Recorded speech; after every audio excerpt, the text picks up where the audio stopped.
Kematian Ismail Haniyeh yang menjadi tonggak diplomasi Hamas dalam menuju gencatan senjata hingga perdamaian membawa kelompok militan tersebut memulai operasinya kembali dalam perlawanannya melawan Israel. Dengan mengirimkan 2 rudal M90 ke Tel Aviv, menjadikannya sebuah babak baru bagi Hamas setelah vakum untuk menyerang wilayah Israel sejak Mei kemarin. Serangan ini juga menjadi sebuah pembalasan atas pembantaian Zionis terhadap warga sipil dan perpindahan yang disengaja terhadap rakyat Palestina.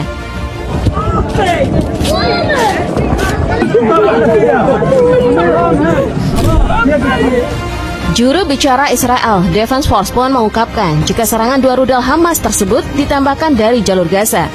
Namun sayangnya 1 rudal dikabarkan oleh juru bicara IDF gagal mencapai wilayah Israel dan rudal lainnya mendarat di laut dekat Tel Aviv. Lalu pertanyaannya, apa yang didapatkan dari serangan ini?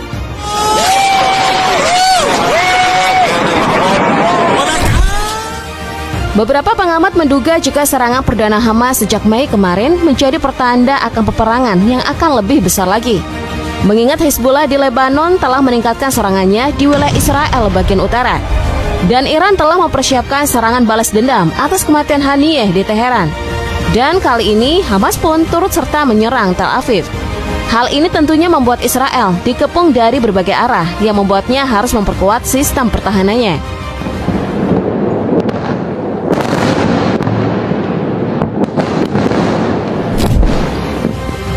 Namun hal yang cukup menyita atensi publik dan juga para pengamat adalah rudal yang digunakan oleh Hamas. Seperti yang dikatakan sebelumnya bahwa rudal tersebut bernama M90 yang sepertinya diproduksi sendiri oleh kelompok militan tersebut.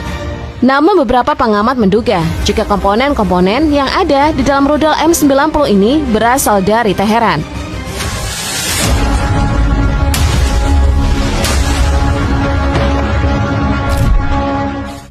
Melihat aksinya baru-baru ini di Tel Aviv, membuat siapapun akan menyimpulkan bahwa rudal ini masih memerlukan perancangan yang matang, terkhususnya dalam keakuratan dalam menargetkan sebuah wilayah. Pasalnya sebanyak apapun rudal M90 yang diluncurkan, pastinya tidak akan berguna jika tidak mengenai tempat secara tepat sasaran.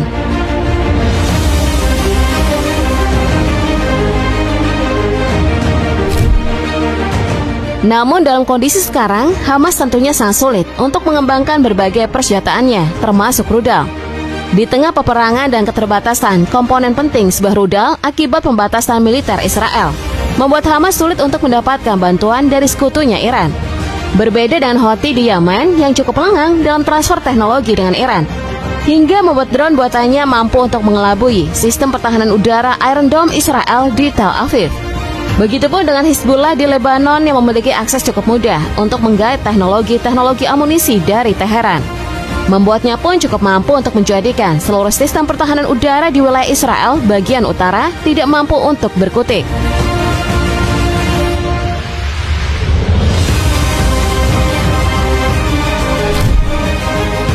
Tapi di sisi lain, rudal yang juga disebut oleh Hamas sebagai Al-Makatma sejatinya sudah nyaris mendekati sempurna.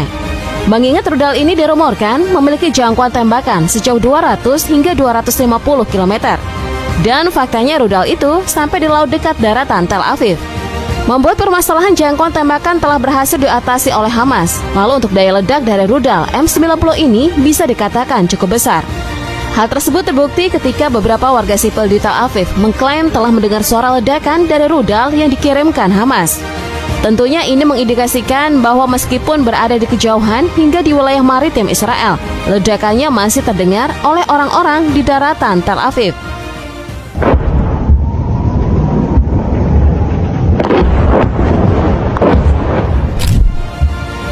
Namun hal yang tidak disadari oleh berbagai pihak adalah rudal ini berhasil mempecundangi seluruh lapisan sistem pertahanan udara Israel. Pasalnya juru bicara IDF tidak menyebutkan jika rudal M90 ini berhasil dicegat oleh sistem pertahanan udara mereka. Ini membuktikan bahwa rudal tersebut berhasil melenggang melewati sistem pertahanan udara yang ada, terkhususnya di dekat perbatasan Israel dan juga Palestina. Karena pasnya untuk mencegah kejadian 7 Oktober terulang kembali, Israel tentunya mengerahkan sistem pertahanan udara lebih banyak di dekat perbatasan Israel dan Palestina. Namun sepertinya sistem pertahanan udara mereka sama sekali tidak berhasil mengintersepsi rudal buatan Hamas tersebut.